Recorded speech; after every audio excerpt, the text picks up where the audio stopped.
اعوذ باللہ من الشیطان الرجیم، بسم اللہ الرحمن الرحیم۔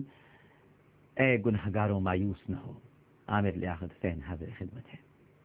ناظرین کرام، آج ہم دینار العیار، ایک بہت ہی پیارا سا جوان، اس کی توبہ کا واقعہ آپ کے سامنے بیان کریں گے۔ بیان کیا جاتا ہے ناظرین کرام کہ ایک آدمی جو دینار العیار کے نام سے مشہور تھا، اس کی والدہ اس کو نصیحت کرتی تھی۔ اچھا، ہوتا یہ ہے کہ آج کل ہم سب ہی مشاہدے میں بھی ہمارے یہ بات ہے اور ہم سب یہ دیکھتے ہیں کہ آج کل ہم اپنے ماں باپ کی کوئی بات نہیں سنتے۔ خاص طور پر ماں جب کسی بات سے روکتی ہے، ٹوکتی ہے یا نصیحت کرتی ہے، تو یہاں تک ہم نے سنا ہے اور دیکھا ہے کہ اب تو ایسے دردناک واقعات سامنے آتے ہیں کہ ہم اپنی ماں پر ہاتھ اٹھانے سے بھی گریز نہیں کرتے۔ میں نے ایسی بدبخت کئی اولادیں دیکھی ہیں، اور عالم اور عالم میں بھی، اس کے علاوہ ای میلز اور ایس ایم ایس کے ذریعے بھی، بلکہ میں خود ایسے گھروں پر گیا ہوں، پرسنلی وزٹ کیا ہے۔ جب مجھے بلایا جاتا ہے اور فون کرتی ہیں درد کے ساتھ مائیں کہ بیٹا آؤ، ہمارے بچوں کو سمجھاؤ، ہمیں مارتے ہیں، لاتے مارتے ہیں، ہمیں تھپڑ مارتے ہیں، اپنی ماں کو گالیاں دیتے ہیں۔ اور ایک واقعہ تو آپ کے سامنے ہی ہے، ساری دنیا کے سامنے آیا۔ وہ جو ایک ہمارے ملک کے فنکار ہیں جن کو عورت بننے کا بہت شوق ہے،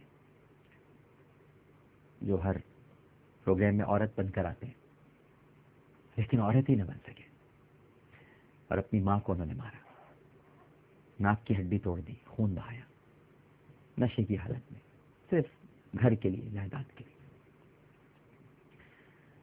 تو جو دینار العیار تھا ناظرین، اس کی ماں بھی اس کو بہت نصیحت کیا کرتی تھی۔ میں یہ آپ سے ضرور گزارش کروں گا ان بچوں سے جو اپنی ماں کی باتوں کو نہیں مانتے، اہمیت نہیں دیتے۔ میرے بھائیوں، میری بہنوں، میری امی نہیں ہے اس دنیا میں، اللہ تعالیٰ ان کی مغفرت کرے۔ جس کی ماں نہیں ہوتی اس سے پوچھئے کہ ماں کیا ہوتی ہے، اور آپ کے پاس ماں ہے، اس سے پیار کرنا سیکھ لیجیے۔ نیند کی آغوش میں جب تھک کے سو جاتی ہے ماں، تب کہیں جا کر کہیں تھوڑا سا سکون پاتی ہے ماں۔ ماں ایک بہت بڑی نعمت ہے ناظرین کرام۔ وہ سارے بچے جو اپنی ماں کو عزت نہیں دیتے، اس کی تکریم نہیں کرتے، وہ اگر آپ کو روک رہی ہے کسی بات سے، منع کر رہی ہے، تو وہ آپ کے بھلے کے لیے کر رہی ہے۔ گٹکا مت کھاؤ بیٹے، یہ مین پوری مت کھاؤ، یہ پان مسالے مت کھاؤ، یہ دانت مت خراب کرو، بیٹا بال بنا لیا کرو، بچے میرے چاند اچھے لگتے ہو، بال بنا لیا کرو۔ نہیں بناتے۔ نہیں اماں، آپ کو کیا معلوم آج کل فیشن کیا ہے، آپ تو پرانے زمانے کی خاتون ہیں، آپ کیا جانیں۔ آج کل تو ماتھے پر بال جب تک پڑے نہ ہوں تو پھر حسن ہی نکل کر سامنے نہیں آتا۔ جبکہ ہمارے بزرگ کہا کرتے کہ کوتا گردن تنگ پیشانی، اور کہا کرتے تھے فلاں کی یہی نشانی۔ تو ہم سب لوگ شریف زادے ہیں، اور شریف زادوں کی یہ نشانی نہیں ہوتی، پیشانیاں دکھنی چاہیے۔ ویسے بھی قیامت کے روز پیشانیاں ہی روشن ہوں گی، اور وہ روشن بھی اس طرح سے ہوں گی جہاں نماز کے گٹھے پڑے ہوئے ہوں گے۔ تو نماز کے گٹھے تو پڑیں گے اسی وقت جب پیشانیاں ہوں گی، جب آپ کے بال ڈھکے رہیں گے، اور بال آپ نہیں کٹوائیں گے، بےہودہ طریقے سے بال آپ بڑھا کے رکھیں گے، اسے فیشن بنائیں گے۔ اماں کا دل کبھی خوش نہیں ہوتا، میں آپ کو بتا دوں۔ اماں تو آپ کبھی ماں کی آغوش میں چلے جائیں، اس کی گود میں بیٹھ جائیں، تو وہ تو آپ کے اپنے آغوش میں بھرنے کے بعد نہ چاہتے ہوئے بھی، اس کی ایک عادت ہوتی ہے، بالوں میں جوئیں تلاش کرنا شروع کر دیتی، ہر وقت آپ کا خیال رکھے گی، دیکھے گی، جھاڑے گی میرے بچے، کیونکہ بچپن سے آپ کو پالتی ہے، آپ کو اپنی چھاتی سے لگاتی ہے، اپنے سینے سے لگا کے رکھتی ہے۔ تو ماں کی نافرمانی کرنے والا تو کبھی بھی دنیا میں کامیاب نہیں ہو سکتا۔ دیکھیے سیدنا اویس قرنی رضی اللہ تعالی عنہ، کتنا بڑا مقام ہے ان کا، جن کے پاس 2 صحابہ کرام جا رہے ہیں دعا لینے کے لیے۔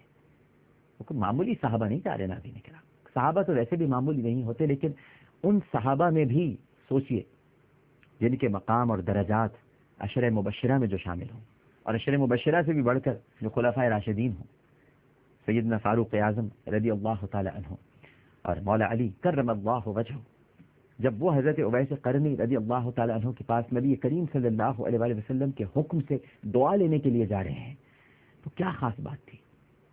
صرف یہ کہ انہوں نے احد کے میدان میں نبی کریم صلی اللہ علیہ وآلہ وسلم کا ایک دندان مبارک شہید ہونے کے بعد اپنے سارے دانت توڑ ڈالے تھے، یا وہ عشق رسول میں بہت زیادہ آگے بڑھے ہوئے تھے، مبتلا تھے، مگن تھے، منہمک تھے؟ کیا ہم سب عشق رسول میں، اس وقت کے جو صحابی ہیں، کیا وہ یہ نہیں کہہ سکتے کہ کیا ہم سب عشق رسول میں منہمک نہیں ہیں، مگن نہیں ہیں؟ سارے ہی صحابہ پیار کرتے تھے، کس صحابی کا عشق کم تھا؟ ارے صحابہ تو نبی کے وضو کے پانی کو زمین پہ نہیں گرنے دیتے تھے، لیکن یہ مقام حضرت اویس قرنی کو ماں کی خدمت کی وجہ سے ملا۔ وہ صرف اپنی ماں کی خدمت کی وجہ سے نبی کریم صلی اللہ علیہ وسلم کی زیارت نہیں کر سکے۔ تو ماں کی خدمت کرنا، ماں کی محبت، ماں کی عزت، ماں کی تکریم، یہ تو دین کا بڑا بنیادی جزو ہے۔ تو جن کو ماں جیسی دولت ملی ہوئی ہے، خدا کے واسطے اس کی تکریم کریں، اس کی عزت کریں۔ ماں کے قدموں تلے جنت ہے۔ تو میں آپ سے یہ عرض کر رہا تھا، کہاں میں نکل گیا، واپس خود ہی اپنے آپ کو لے کر آتا ہوں۔ یہ جو آدمی دینار العیار تھا، یہ اپنی ماں کا بڑا نافرمان تھا، اور والدہ اسے نصیحت کرتی، وہ والدہ کی نصیحت کو قبول نہیں کرتا تھا۔ ایک دن ایک قبرستان آیا جہاں بہت ساری ہڈیاں پڑی ہوئی تھیں۔ اس نے ایک بوسیدہ سی ہڈی اٹھائی قبرستان سے، اور اس کے ہاتھ میں وہ ہڈی ریزہ ریزہ ہو گئی۔ اس نے اپنے دل میں سوچا اور اپنے جی میں کہا، تیرا ناس ہو اے دینار العیار، تیرا ناس ہو کہ کل کو تیری ہڈیاں بھی اسی طرح ریزہ ریزہ ہو جائیں گی اور جسم مٹی کی طرح ہو جائے گا، لیکن تو ہے کہ بس گناہوں کی طرف ہی بڑھتا چلا جا رہا ہے۔ شرمندہ ہوا، توبہ کا پختہ ارادہ کر لیا، اور اپنا سر آسمان کی طرف اٹھا کر کہنے لگا، اے اللہ، میں نے اپنے سارے معاملات تیرے حوالے کر دیے۔ اے میرے مالک، میری باغیں اب تیرے ہاتھ ہیں۔ گو کہ ہمیشہ ہی سے ہماری باغیں تو خدا ہی کے ہاتھ میں ہیں، ہم ہی کو پتہ نہیں ہوتا، کیونکہ ہم مغرور ہو جاتے ہیں، تکبر آ جاتا ہے، ہم سمجھتے ہیں کہ ہم شاید خود اپنے آپ کو چلا رہے ہیں۔ ایسا نہیں ہوتا ناظرین کرام، ہماری باغیں خدا ہی کے ہاتھ میں ہیں۔ یہ تو اس کا کرم ہے کہ وہ ہماری لگامیں کھینچتا نہیں ہے، اگر کھینچ لے تو خدا کی قسم اگلی سانس لینے کی نوبت بھی نہ آئے، ڈھیل دے رکھی ہے اس نے۔ واقعے کو یہیں سے شروع کرتے ہیں، لیکن پہلے ایک چھوٹا سا وقفہ لے لیتے ہیں، وقفے کے بعد دوبارہ حاضر ہوتے ہیں۔ تھوڑا سا غور کیجیے گا ماں کی عزت، تکریم اور تعظیم پر، ایک چھوٹا سا وقفہ۔